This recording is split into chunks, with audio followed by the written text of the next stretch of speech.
Fala galera, bem-vindos ao canal Alemanha 2 e o Alemanha 2 Podcast. Se você não me conhece, eu sou o Giovanni. Eu sou da Is. Híbrido é diferente. Ah, então, bem-vindos ao nosso quarto episódio do nosso Alemanha 2 Podcast e também do nosso quadro no YouTube chamado Alemanha Zusammen. E para você que ainda não nos segue lá no nosso canal, segue a gente lá, acompanha a gente por lá e também vai estar no nosso podcast. O canal se chama Alemanha A2. Então, primeiramente, eu gostaria de agradecer a presença da Sofia, que aceitou ser a nossa quarta convidada aqui do nosso podcast e também do nosso quadro no canal. Então, muito obrigado, Sofia, por você ter aceitado esse convite. E conta um pouquinho aí, quem é a Sofia? Oiê, obrigada a vocês pelo convite. Eu sou a Sofia, prazer. Eu tenho 29 anos, eu sou figurinista, artista e designer, formada em moda em São Paulo. É, Vim para a Alemanha para trabalhar mesmo. E eu, na verdade, já venho de origem alemã, então tenho um pai alemão, estudei em colégio alemão, já falava a língua, tinha aí alguns facilitadores nesse quesito da imigração, que eu já tinha família aqui também, mas mesmo assim foi muito novo. Ir para a Alemanha para trabalhar, aí eu fiquei 6 anos e meio e decidi esse ano voltar para o Brasil, então estou no meio dessa mudança de volta agora. O bom é que a introdução da Sofia já traz, assim, 1 milhão de informação que a gente pode ir ramificando ao longo da conversa, né? Bom, então, vamos ver aqui por onde que a gente começa. Você comentou que você tem, né, um pai alemão e que Sim. você ficou aqui por 6 anos. Esses 6 anos Uhum. foram 6 anos consecutivos. Sim, isso. Tá, É, então você veio direto para trabalhar, você fez toda a sua educação, assim, né, no quesito de estudo, você fez tudo lá no Brasil mesmo. isso. Tá. E daí como é que foi? Lá no Brasil você fez até a graduação? Você fez um mestrado, alguma especialização? Como é que foi? E daí como é que foi essa decisão para você vir trabalhar aqui? Por mais que você já tivesse família, tudo mais, né? Como é que foi para você? Ah, assim, eu só fiz a graduação mesmo, estudei desenho de moda, 4 anos, e eu estudei em colégio alemão, o que significa que eu fiz o Abitur lá, que nem os alunos aqui na Alemanha, bom, não tô na Áustria agora, mas na Alemanha fazem, né? Que é como se fosse esse quarto colegial que te prepara para a faculdade, que você já faz a prova e você pode se candidatar muito mais facilmente para um bacharelado na Alemanha. Então, eu tinha essa ideia de estudar na Alemanha, mas acabei desistindo porque eu passei numa faculdade que eu queria muito no Brasil, então eu acabei entrando e acabei gostando e fiquei. E no final desse curso, bom, meu pai é alemão e a família toda dele ainda mora na Alemanha. Ele é o único que veio para o Brasil. Então, de vez em quando a gente visitava e tal, não era todo ano que dava, mas às vezes visitava. E no meu último ano da faculdade eu consegui visitar minha família. Tinha muitos anos que eu não via muitas pessoas e eu senti muita falta e muita vontade de ter uma experiência fora do Brasil. Para moda não existe ciência sem fronteiras, quando tinha o Ah, programa, que né? pena. E não existia também intercâmbio. Então, como eu nunca tinha feito nenhum intercâmbio, nada.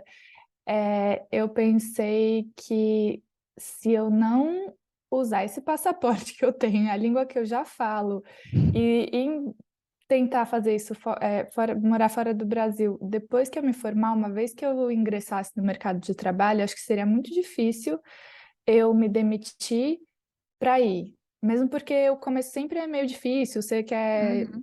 criar contatos, né? Criar umas raízes. Aí, então, isso para mim era muito claro. E aí, quando eu me formei, eu me candidatei em. Eu fui trabalhar com figurino, né? Que já era diferente de moda. Aqui a gente no Brasil não se estuda figurino, na Alemanha se estuda figurino, é muito específico.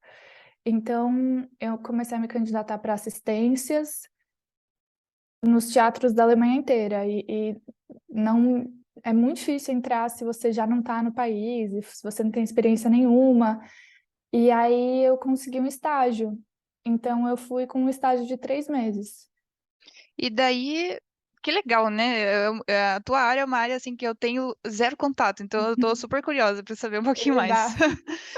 Eba. Em primeiro lugar, achei muito legal que tem esse negócio de que você estuda mais figurino, né? Então, assim, se eu não tô falando besteira, você me corrija. É mais em relação a, tipo, teatro e também é, coisas de Televisão, TV, assim, né? filme. É.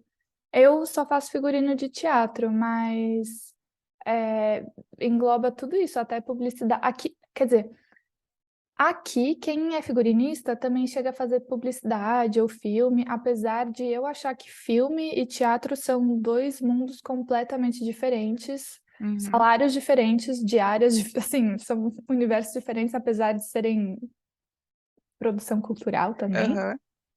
E que é bem diferente, assim, do que eu estudei, né? Porque eu estudei para trabalhar num mercado que tem uma certa demanda, que funciona de um jeito diferente do que é uma produção cultural. Uhum. Então, era isso que me interessava, assim, ir mais para essa área da cultura. E daí, como é que foi essa transição, né? Porque querendo ou não, você acabou, né, saindo um pouquinho, né, daquilo que você tinha estudado Sim. e, né, teve que se adaptar com essa nova realidade de trabalho ali, né? Uma coisa que você, na verdade, nunca estudou tão profundo, né? Como é que foi essa adaptação aí pra você? É, aí foi. Primeiro eu fiquei um pouco deslumbrada, eu acho, assim, de estar dentro dessa máquina que é o trabalho, ver o backstage, ver todo mundo fazendo tudo. Eu fiz um estágio num teatro bem pequeno, que era o teatro infantil de um teatro muito grande. Uhum. E aí, a partir desse estágio de 3 meses, eu consegui uma vaga de assistente no teatro maior. E aí que eu, assim, vi qual é a realidade, né? A gente trabalha assim, chega a trabalhar 14 horas por dia, é muito intenso. A gente tem, eu acho que assim, as funções no teatro são divididas entre as pessoas que têm trabalho CLT lá, que trabalham nas oficinas de marcenaria, de costura, que trabalham na caracterização e os escritórios também. Todos eles trabalham tipo até 4 da tarde, e aí tem os atores, tem um outro tipo de contrato que permite que eles trabalhem aos finais de semana. É, enfim, é outro tipo de contrato. Diferente. Uhum. E aí tem também as pessoas que são freela, porque aqui os atores são fixos no teatro, né? São funcionários do teatro. Uhum. E aí tem os freelas, são diretores e diretoras, figurinistas, cenógrafos, quando tem videomaker, e que tem outro tipo de contrato também, mas eles são autônomos, é diferente.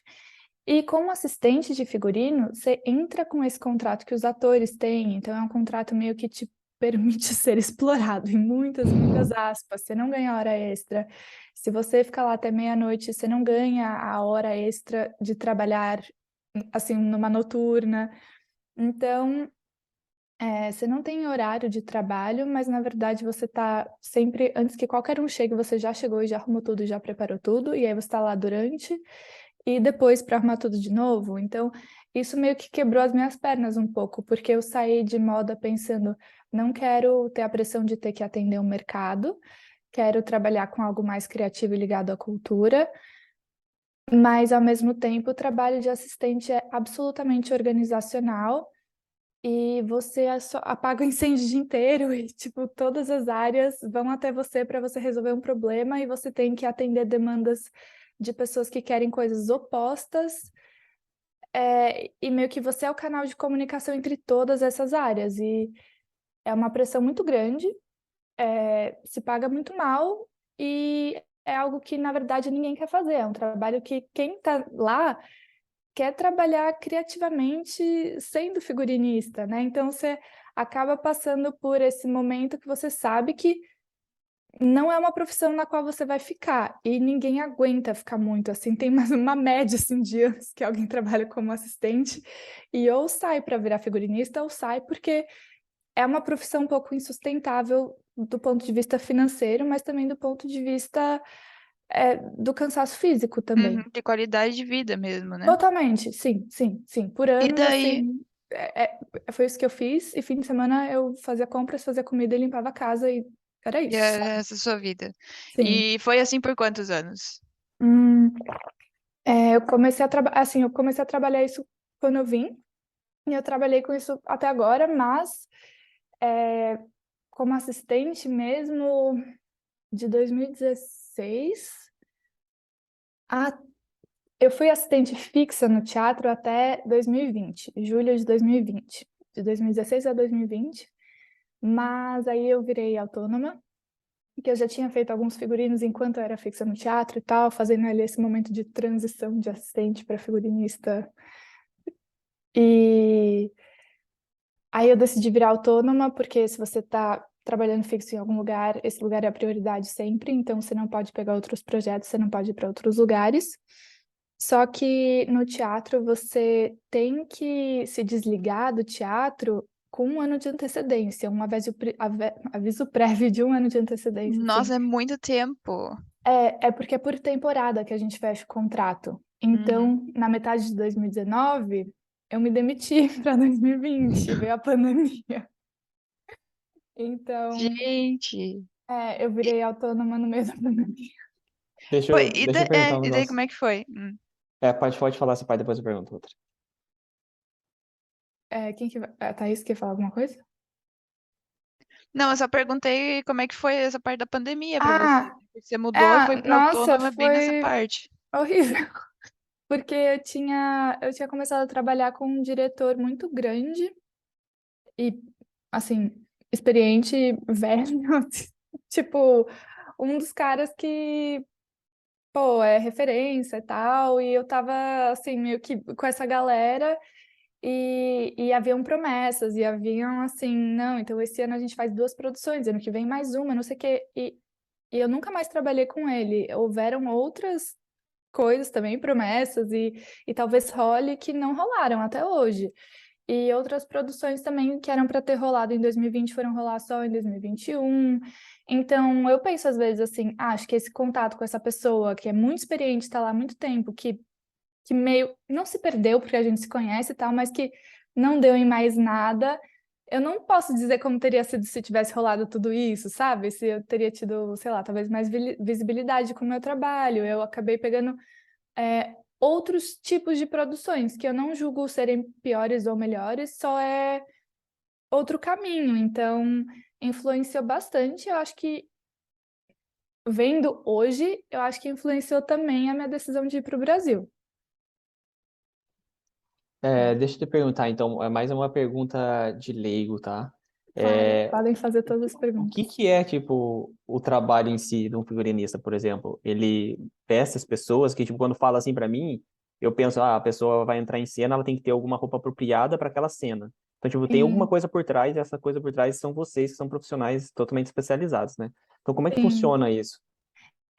Então, na verdade, são muitos profissionais, né? A pessoa que faz o figurino, a figurinista, é a pessoa que vai sentar com o diretor ou a diretora e eles vão pensar num conceito como a gente quer essa peça, né? Tipo, é Shakespeare, mas a gente quer fazer ela contemporânea e a gente quer fazer num cenário que não tem nada, tem que ser super minimalista e tal. Então, definir uma estética que também vai acompanhar a forma que essa peça vai ser dirigida. E a partir desse briefing, eu, como figurinista, vou fazer pesquisa e vou pesquisar o texto e vou.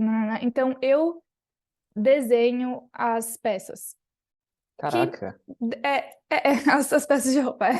Então vai depender assim um pouco de cada figurinista como trabalha. Eu sempre parto do desenho, vai ter gente que vai fazer colagem de fotos, vai ter gente que vai começar a trabalhar diretamente com, sei lá, pesquisa de tecido, e esse tecido me dá ideia para fazer alguma coisa, mas assim, cada um parte de um ponto, mas é criar os figurinos. E os teatros têm uma estrutura muito legal na Alemanha, na Áustria, na Suíça também, em outros países não sei, mas que eles têm oficinas de costura, uma oficina para o masculino, uma oficina para o feminino, e tem um modelista em cada oficina, que é a pessoa que faz o molde, e uma oficina inteira de pessoas costurando os figurinos. Isso é incrível, é muito, muito, muito legal mesmo.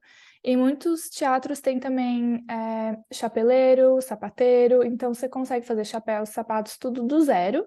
E ainda tem todo o departamento da caracterização, que fazem as perucas, eles, de verdade, assim, tipo, peruca que é um tule na cabeça e eles costuram fio de cabelo por fio de cabelo. caraca. É muito legal. E também fazem a maquiagem, mas se você precisar tipo de prótese de silicone para, não sei, criar um corpo esquisitão ou criar machucados abertos ou até assim uma cabeça de algum animal, é tudo a caracterização que faz. E aí tem duas fases assim numa produção, né? Eu faço parte assim do antes da produção acontecer, que é essa conversa e o conceito e o que a gente vai criar, desenhar tudo, ter tudo aprovado pela direção, porque a direção é tipo, é um trabalho feito por muitas pessoas, mas no fim quem assina é a direção. Então, essa pessoa pode falar, tipo, não gostei desse figurino e eu vou ter que mudar, sabe? Claro que eu vou poder conversar, eu vou poder, assim, óbvio, mas a direção assina.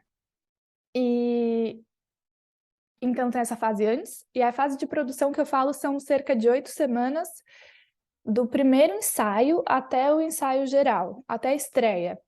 E é essa fase que eu estou trabalhando ativamente, assim, é essa fase que as assistentes trabalham também. Então, o primeiro ensaio é sentar todo mundo em volta de uma mesa, assistentes, direção, cenografia, figurino e atores, e ler a peça toda, todos os atores, cada um lendo sua fala. Esse é o primeiro ensaio. A partir daí, eles vão ensaiar, vão criar cenas, vão repetir cena, vai repetir cena de um jeito, cena de outro jeito, não sei o quê. E enquanto eles estão ensaiando, a gente tem um acervo muito grande. Bom, teatros menores têm acervos menores, é sempre proporcional, de figurinos. Tudo que já foi comprado, tudo que já teve em cena, tudo que foi comprado e nunca foi usado vai parar no acervo. E do acervo, a gente pega peças que são parecidas com aquilo que vai ser o figurino original e dá para eles usarem nos ensaios. Então, eles usam figurinos de ensaio, porque o figurino muitas vezes influencia nas possibilidades que eles têm em cena. E à medida que eles vão precisando de coisas novas ou de adaptações, é aí que entra a assistente, porque a assistente está lá antes do ensaio começar, arruma todos os figurinos nos camarins, cuida da manutenção e lavagem dos figurinos, mas cuida também de compra de tecidos, de compra de peças, de pesquisa na internet, pesquisa na rua. Assistir os ensaios tem ensaio de manhã e à noite, e no final totaliza cerca de 7 a 8 horas de ensaio. Então, por isso que os dias acabam, às vezes, durando 12 a 14 horas, porque você está antes do ensaio, aí você assiste o ensaio de 4 horas, aí você arruma as coisas depois do ensaio, e entre os ensaios você tem as provas de roupa, tudo mais, e aí vem o ensaio da noite, e aí você arruma as coisas depois do ensaio da noite, e o ensaio da noite termina às 10 da noite. Então, acabam virando esses dias bem longos. Então, tipo, a assistência é quem faz a comunicação entre todas essas áreas que eu falei de caracterização, sapateiro, nananana, organiza com eles, organiza com os atores e com a figurinista, que normalmente vem de fora do teatro, né? Um freelancer aí que chegou no teatro e precisa de uma orientação, de saber onde vai e com quem fala e tal. Então, a assistente está todo dia lá, em todos os ensaios, sabe de tudo. E figurinista é quem faz as decisões criativas. E também, obviamente, está nas provas de roupa, decidindo, mudando, tudo mais, em alguns ensaios, mas não necessariamente em todos. E a produção segue assim, eles ensaiando, a gente fazendo os figurinos, até o ensaio geral. Eles têm 5 ensaios com figurino original, como vai ser na estreia, até que tem a estreia. E aí o trabalho de figurinista e de assistente acaba, a gente entregou. E aí a gente vai para a próxima produção. Isso que você falou de tem quem veste, tem não sei o quê, aí são as camareiras. A gente passa e explica tudo para elas, a gente tem um cronograma, quantos minutos, quem entra da onde, com o que precisa. Saiu aqui, largou o casaco, mas vai entrar do outro lado, precisa, sabe, assim, tudo isso tem um planejamento que a assistência que faz.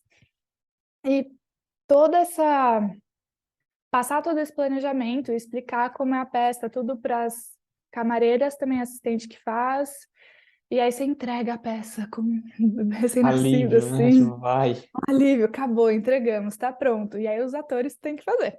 Nossa, mas que legal. A explicação foi sensacional, porque Ai, que bom. eu não tinha ideia do que um assistente ou o que o figurinista ou as camareiras faziam, por exemplo. Nem sabia que existia camareira, por exemplo.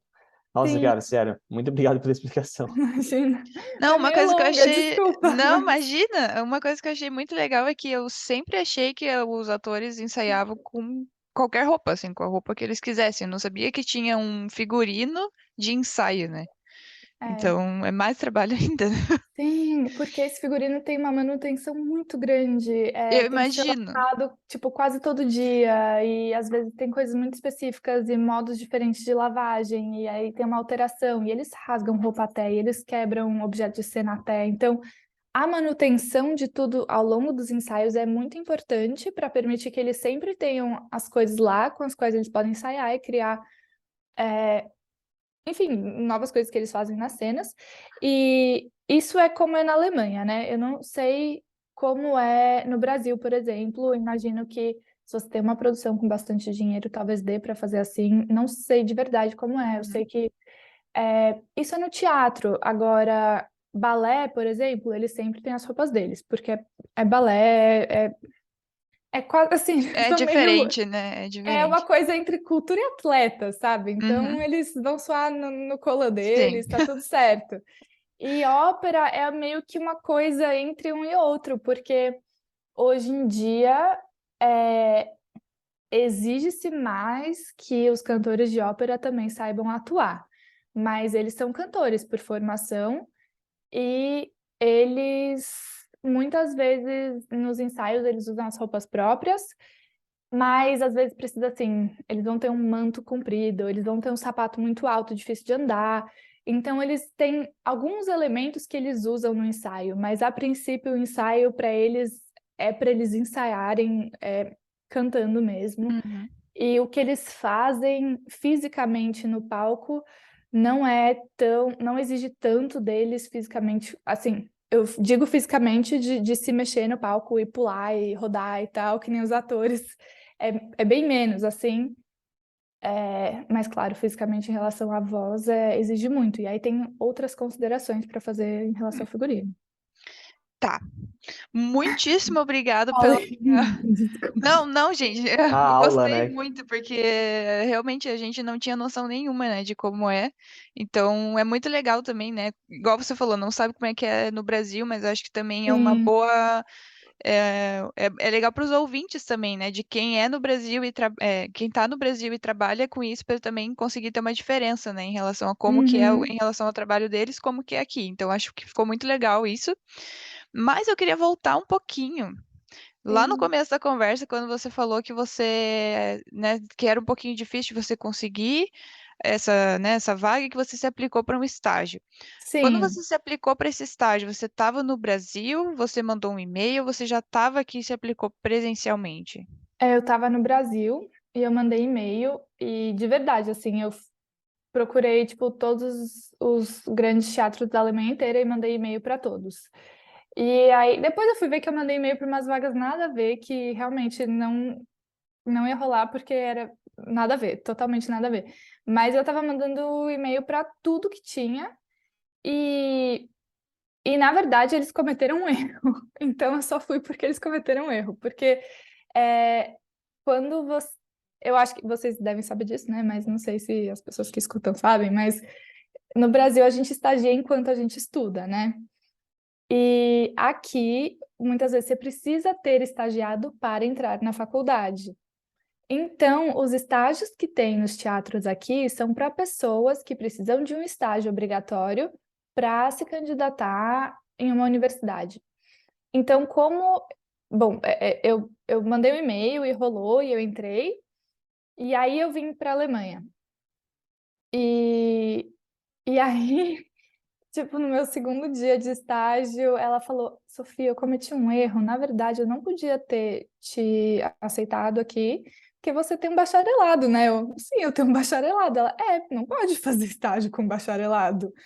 E eu fiquei meio assim, moça, mas eu já vim, tipo, tô aqui agora.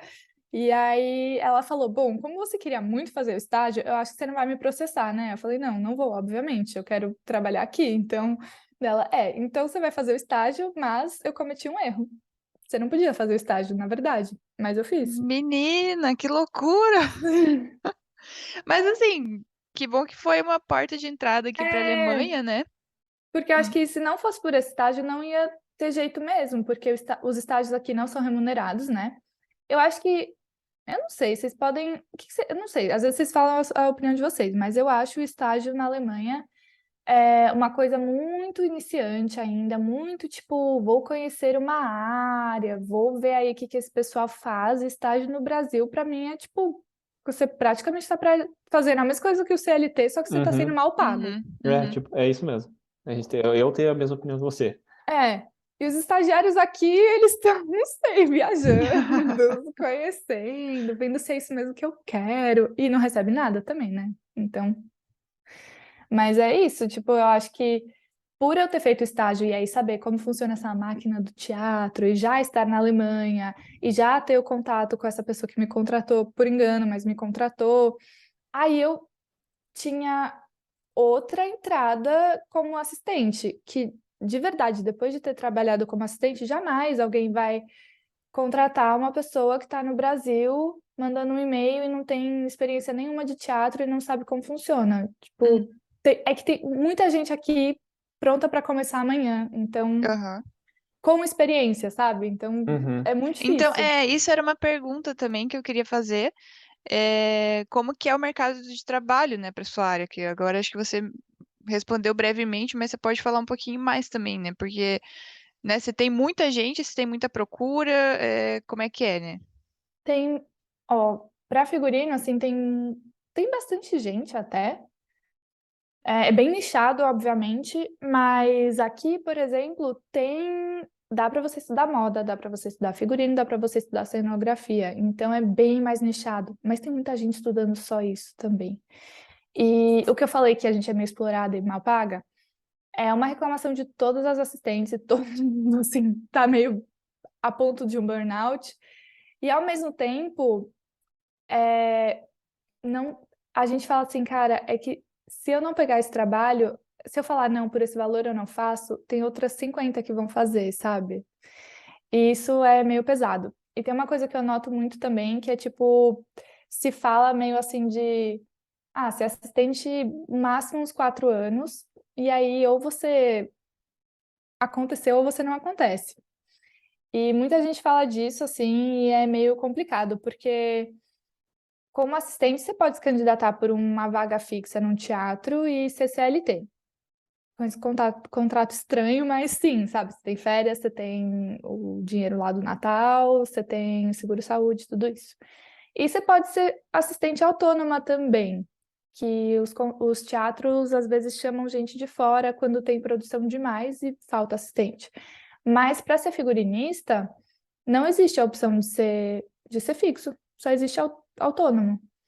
E isso eu acho bem complicado, porque eu acho que nem todo mundo foi feito para ser autônomo, e porque você não se candidata para nada, você não mostra o seu portfólio, você não vê uma vaga e escreve um e-mail ou faz uma ligação e manda, né, imagens daquilo que você sabe fazer. Então você depende muito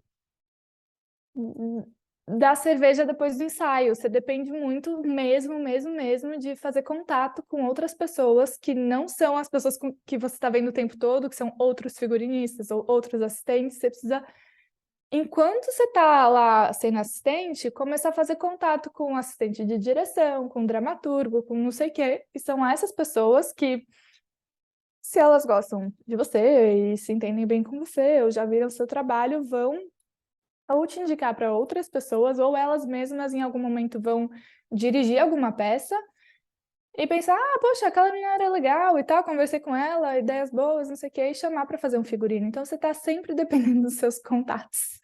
E isso que eu acho uma dificuldade muito grande, ou um desafio muito grande, que você não se candidata para nada. Tudo você depende, tipo, de algum contato que você já fez na vida antes. E que muitas vezes, assim, eu vi muitas amigas minhas saírem de assistência e agora estão na vida de figurinista. E a maioria das pessoas novas com quem elas começaram a trabalhar não viram o que elas fizeram. São pessoas com quem elas conversaram em uma estreia, pessoas... E aí deu certo, deu liga, e aí, por dar liga, ela já pensa, vai dar certo, porque já rolou, assim, o santo já bateu, então já é mais do que suficiente para dar certo esteticamente também. Entendi. Nossa, é bem difícil mesmo, né? Toda essa situação, assim, né, trabalhista. Sim. E você comentou também, né, que agora você está, né, querendo voltar para o Brasil e acredito, né, acho que como você mesmo já comentou, que tudo isso teve um grande peso, né? E Uhum. foi esse o fator decisivo que fez você querer voltar para o Brasil ou teve alguma outra coisa? Como é que foi? Eu acho que isso é um fator, mas eu também fiquei pensando, eu conversei disso muito com uma amiga que também está na área, e ela falou, eu acho que como você já queria voltar, você não pegou mais nada que era muito assim, que é tipo aquele job que você vai falar, só vou pegar porque talvez eu conheça alguém que no futuro vai ser bom, mas esse job vai ser horrível. E eu não peguei mais os jobs horríveis, sabe? Então, meio que eu fui tirando o pé do freio também. E eu acho que se eu desejasse muito ficar, eu não teria tirado o pé do freio e eu teria pego tudo e feito tudo e pronto. Mas. Ai, pera, eu esqueci. Eita. Não, é isso. A vontade de voltar para o Brasil surgiu mais de estar no Brasil e ver.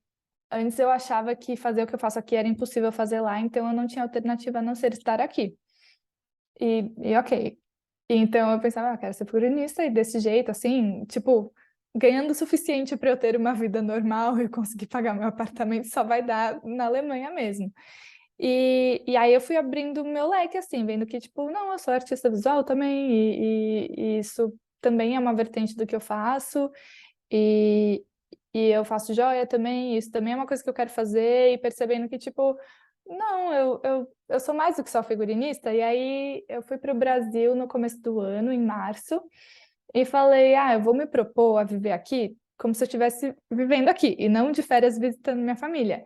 E aí eu tava, tipo, trabalhando 8 horas por dia, e desenhando, e fazendo uma coleção de joias, e fazendo minhas coisas, e procurando fornecedor, e fazendo coisas assim, e eu, tipo, vi que é possível eu atuar no Brasil também, sabe?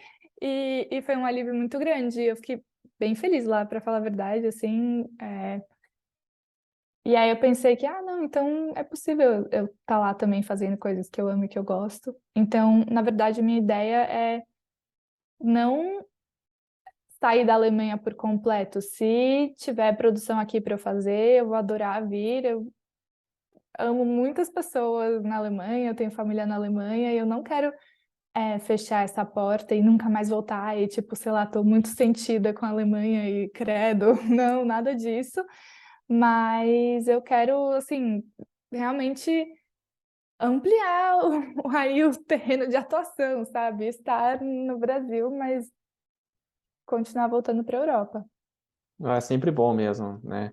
Que você nunca Sim, fechar as portas para o lugar, a nossa terra natal, querendo ou não, a gente sabe que as portas sempre vão estar abertas para a gente lá também. E aqui também, sim, né? Igual você falou, se surgiu alguma coisa aqui, por que não? Opa, lá já exato. fui lá, fiz minha experiência lá, trabalhei com o que você realmente queria, veio para cá, vai que abriu uma vaga aqui também, né? Então, tipo, sempre tem esses parênteses que a gente nunca Sim, sabe, né, das coisas.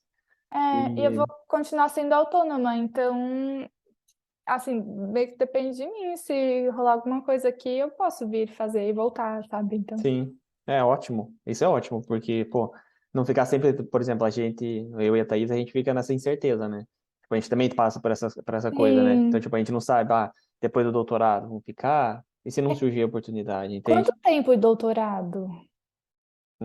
São 3 anos com a possibilidade de extensão de 1 ano. Aí ficam E 4 anos. aí, acabou o doutorado, ou você consegue uma vaga, ou você não sabe direito para onde você vai? Ou Você como... pode se aplicar para um pós-doc, né? No caso, a gente pretende Uhum. aplicar para um pós-doc, que daí o contrato é tipo de 2 anos, na verdade, só que ele depende do professor. Daí ele pode encurtar para 1 ano ou, tipo, Tá. depois de 1 ano ele tem que renovar esse contrato, daí no caso.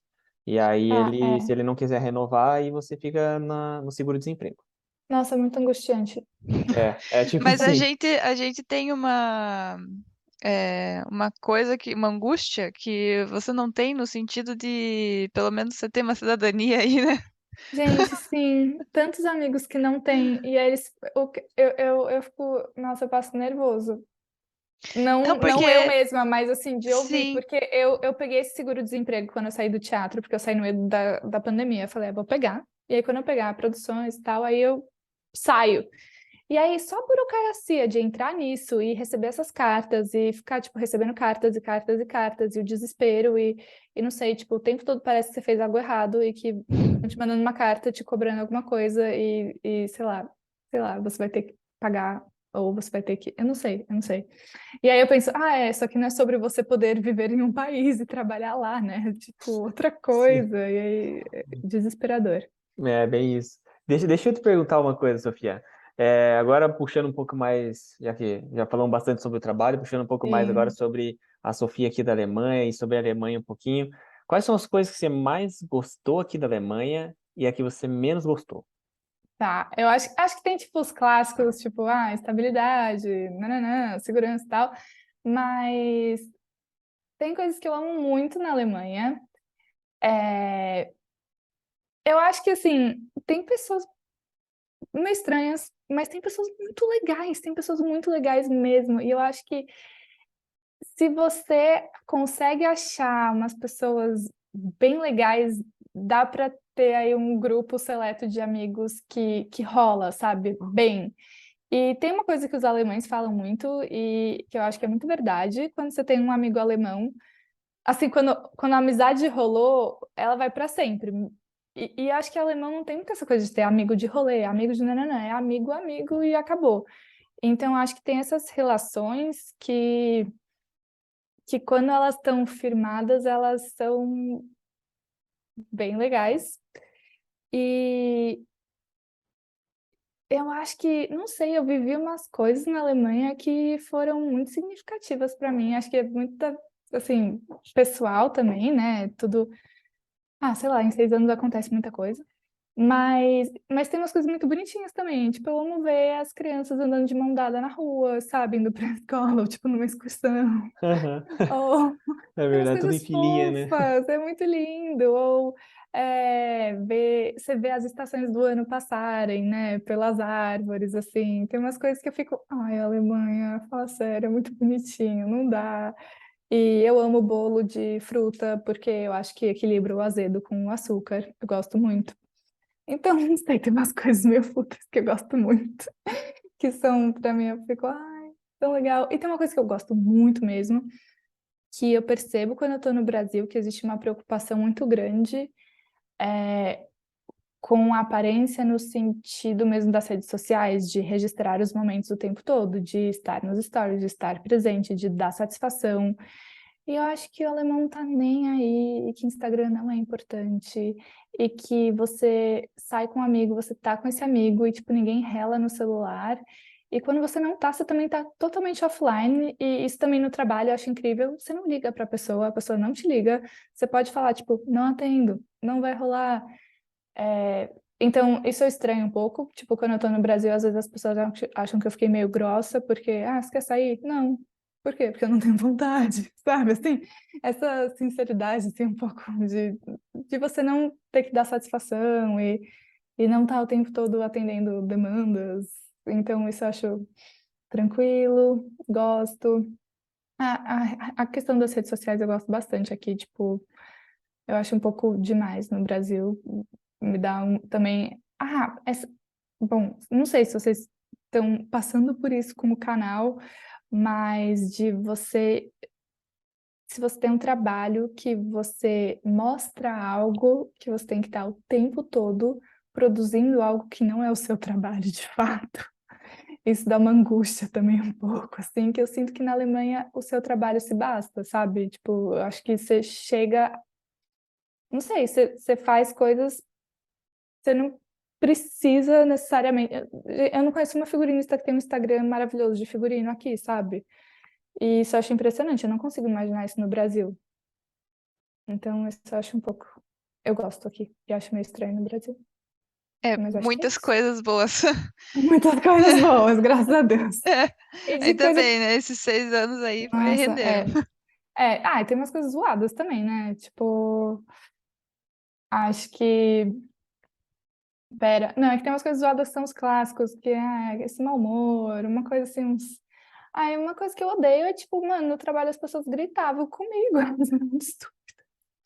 Mas eu acho que tem a ver com eu tratar com pessoas com egos muito grandes, são diretores e atores, não todos, obviamente, mas são pessoas que escolheram estar no palco na frente de 1.000 pessoas com holofote na cara. Então, eu acho que isso diz um pouco sobre algumas pessoas que estão nessas profissões.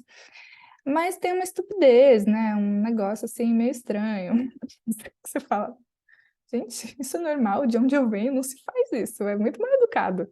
Então, isso é uma coisa que eu fico, tipo, ai, sei lá, até na minha família alemã eu vejo isso, eu fico, gente, não se fala assim com as pessoas, que horror, credo.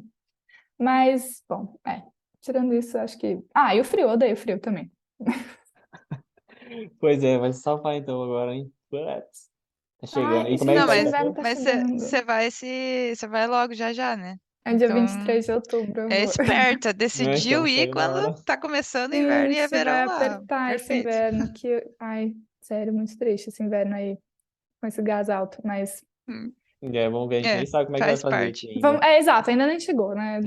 Ainda Vamos Vamos ver. não esperar, ligamos aqui. vamos esperar o negócio chegar para ver como vai ser. E linkando aí com essa pergunta que o Giovanni fez, né, em relação à Alemanha, a gente tem essa mesma curiosidade em relação ao Brasil, né? O que que você mais sentiu falta, né? Principalmente você agora que, né, que decidiu voltar para o Brasil. Então, tenho certeza que tem alguma coisa que, né, bate bastante, assim, de sentir falta do Uhum. Brasil. E o que que você não sentiu, né, não sente falta aqui na Alemanha? Eu senti. Eu sou muito família, eu sou muito grudada e a minha irmã é minha melhor amiga. Então eu senti muita falta da minha família. Muita mesmo, assim, demais. E de amigos também. Mas eu sinto que com amigos eu tenho muitos amigos que eu não converso por 3 meses e aí a gente se encontra e é como se a gente tivesse se visto ontem. Então eu acho que é, tá tudo bem, assim, se eu não faço uma manutenção diária, ainda tá lá. E família meio que não tem como, eu falo com eles todos os dias, então isso me faltou muito. E me faltou muito também estar num lugar que eu acho fácil chegar nas coisas, assim. É que eu sou de São Paulo, então talvez seja uma coisa de quem é de São Paulo, mas São Paulo tem, tipo, 50.000 museus e teatros e festas e cinemas e bairros e comidas diferentes, então você consegue comer comida japonesa ruim, boa, cara, barata, todos os dias da semana, e em festa de rock, de pagode, de funk, qualquer dia que você quiser, e por preços diferentes e tudo diferente, então, não sei, eu sinto que na Alemanha meio que falta coisa para você fazer, sabe, assim. Eu não sei se Uma vocês sentem pergunta isso relacionada também. com isso, você sempre morou em Bochum? Não, eu morei em Heidelberg primeiro. Eu Tá. morei 1 ano em Heidelberg, porque eu trabalhei no teatro de Mannheim. E aí a vaga fixa que eu consegui foi em Bochum. Ah, tá. É porque eu ia É, falar, porque se você viveu sempre em Bochum aqui, né, aí foi uma mudança muito drástica, né, tipo, uma das é. maiores, a maior cidade, sei lá, né, mais cheia de coisa do Brasil, e veio para Bochum, que é uma cidade que não tem tanta coisa, né, aqui na Alemanha em Sim, relação a, né, essas coisas que você falou, né, coisas para fazer, assim. mas acho que Heidelberg, tipo, São Paulo, Heidelberg foi ainda mais brusca a mudança, porque Heidelberg é essa cidade perfeitinha, lindinha. Vocês já foram para lá? Não, Não, ainda mas já não. ouviu falar que é super lindo e maravilhoso. É a Alemanha ali. É a Alemanha do livrinho, sabe? Do conto É. de fada, com rio e castelo e ponte. Dá pra ver em um dia a cidade e acabou, e aí não tem mais nada pra ver. Então, pelo menos Bochum, eu fico achando que, sei lá, tem muita cidade grande muito perto. Então, se Uhum. você tá É, com isso é saudade de um verdade. pouco de coisa, você vai pra Düsseldorf, ou você vai pra Essen, não sei, tem coisa perto, sabe? E Heidelberg, eu fiquei meio assim, meu Deus, é Que eu perfeita, tô é fazendo aqui, linda, né? acabou, é só isso, sabe? Então, eu sinto muita falta de ter coisa. Até de assim. Não sei, você consegue uma loja de tecidos maravilhosa, caríssima em São Paulo, mas você consegue ir para o Brás ou para 25 de março e comprar coisas baratas. E na Alemanha, eu sinto que só existem lojas muito específicas e de boa qualidade, mas você não acha a versão trash das coisas. E eu Uhum. sinto falta de achar uma versão Uhum. trash, sabe? Tipo, Sim. pô, ah, eu vou ter que pagar isso realmente por esse pedaço, não sei, qualquer material que seja, sabe? Então. Eu acho que, sei lá, no Brasil você tem um pouco mais aí de diversidade nas coisas para fazer, coisas para achar e comprar e tal. E na Alemanha é meio específico e limitado. Uhum. E o que É. você não sentiu tanta falta do Brasil? Ah, insegura, aquela. Tipo, andar pra cá. Andar de carro. Na Alemanha eu nunca andava de carro. E eu não tinha o ticket, então eu só andava a pé e de bike. Ai, ai, ai, nossa, cara. É que eu não fui estudante na Sim, Alemanha, é Sim. então eu verdade. dependia da bike. E eu morava Até, no centro. e quando fala assim que a pessoa não tem o ticket, é a mesma coisa que quando você fala que você escuta que a pessoa não tem a cidadania. A gente fala assim, nossa, aí já tem que pagar É, tudo, e daí já vai um monte de dinheiro, você já fica, meu Deus, vem comigo, vamos depois da sete, então. Vamos que a gente tem exato, o semestre ticket e vem. mas eu morava do outro lado do teatro. Tipo, eu morava, sabe onde é aquela praça na frente do teatro? O teatro que você fala aqui perto da RBF?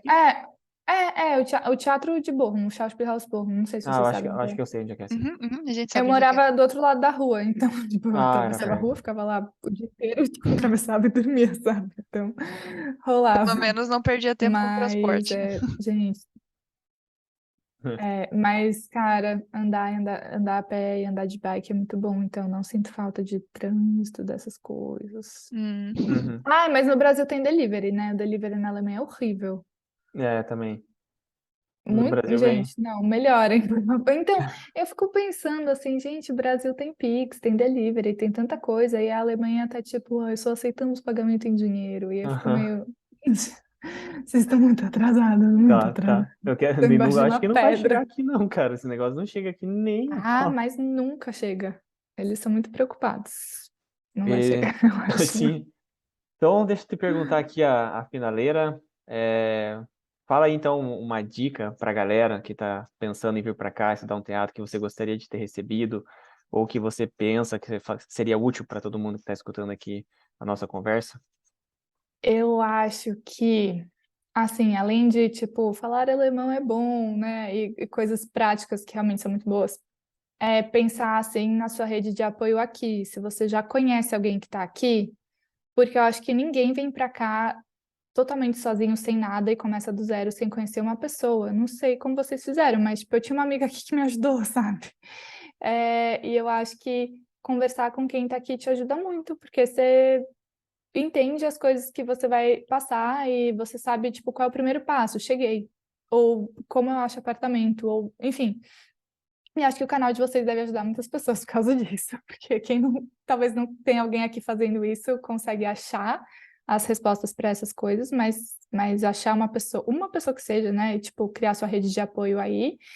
E eu acho que também é, entender, não pensar na Alemanha como, assim, sabe, não comparar diretamente com o Brasil, pensar que é outro país, é outro universo, é outra língua e essa frase nessa língua não necessariamente vai significar a mesma coisa traduzida ao pé da letra, que é, assim, tá aberto para uma mentalidade completamente diferente. Uma vez que acho que você entende que são pessoas diferentes, que têm outra mentalidade, criadas de outro jeito, nesse país que é completamente outro com outra história, você aceita melhor e você, acho que, não sei se vocês passaram por isso, mas acho que é muito fácil você cair numa de ficar enfrentando ou batendo de frente com questões que são culturais e que são diferentes e que não vão mudar e a gente não vai mudar pessoas ou sistemas ou coisas porque Uhum, eles só são, tipo, eles não são melhores ou piores, eles só são outros. E eu acho que entender que é outro universo e deixa eu abandonar tudo que eu conheço de Brasil e entrar aqui para entender esse novo universo, sabe? E acho que é menos duro consigo mesmo. uhum, É vir de peito aberto, né?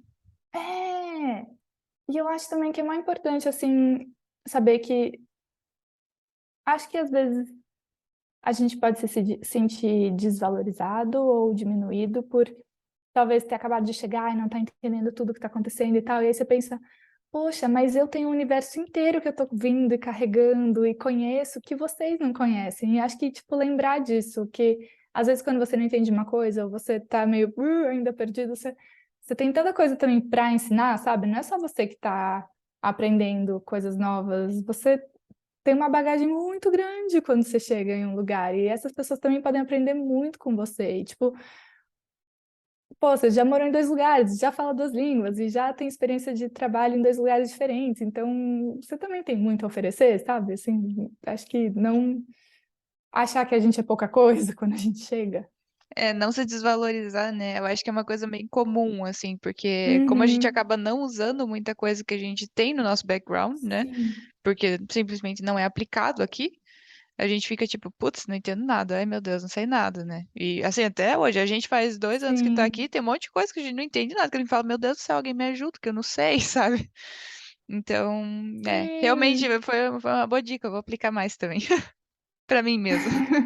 Que bom. É uma dica para todo mundo, não só para quem está querendo ir Para para a tudo. Alemanha. Quem já está morando também aplica. É, é verdade. Nossa, é. Bom, Sofia, então acho que a gente vai encerrar nossa conversa por aqui. Eu queria agradecer mais uma vez por você ter, né, aceitado esse convite nosso de vir aqui compartilhar um pouco da sua história, da sua trajetória aqui na Alemanha e, né, conseguir falar um pouco sobre isso e tirar um tempinho aí pra gente. A gente está muito, muito, muito feliz que você aceitou esse convite e a gente espera que Obrigada a os nossos vocês. ouvintes e os seguidores aí do canal também gostem bastante dessa conversa. É isso. Obrigada, viu, gente? Foi um prazer estar aqui, os Muito dois. obrigado Obrigada. mesmo. Só tenho a agradecer. A gente amou a conversa, foi ótimo. Espero que todo mundo tenha gostado também. E que você seja muito feliz lá no Brasil, tá? No seu novo trabalho, na sua nova Obrigada. vida. A gente amou conhecer você aqui também na Alemanha. Se não tivesse aqui na Alemanha, a gente Obrigada. provavelmente a gente não ia se conhecer também, né? Então É aproveite, quando a gente estiver lá, a verdade. gente marca alguma coisa também. Sim, e para vocês dois, muito sucesso aí nos doutorados. E fiquei muito feliz, como eu já tinha dito antes, que as coisas deram certo e acabaram rolando. E é isso, né? Às vezes a gente acha que tá perdido, e aí rola o que a gente queria lá no início e tal. Então, é isso. Muito sucesso para vocês também na Alemanha. Ou em Muito outros obrigada. lugares. É, onde estivermos, seremos sucesso. Com Todos nós. certeza. Exato. Sim. Bom, galera, então é isso. Esse foi o episódio agora de outubro do Alemanha Zusammen e do Alemanha 2 Podcast. Se você gostou desse vídeo, dessa conversa maravilhosa que a gente teve aqui, já dá um joinha aí no vídeo. Avalie a gente aí no podcast. Comenta aqui embaixo o que você mais gostou, se você tem alguma dúvida em relação a essas, né, todas essas coisas, em relação à Alemanha, mais especificamente também em relação à área da Sofia. Se inscreve no canal para ficar ligado nos próximos vídeos e a gente se vê semana que vem. Um beijo, tchau, tchau. Tchau, tchau, galera. Tchau. Opa, eu fiz o assim, mas não é. Meu Deus. Vai, pode Pera aí, stop aí, deixa, como foi é que agora. é? Stop.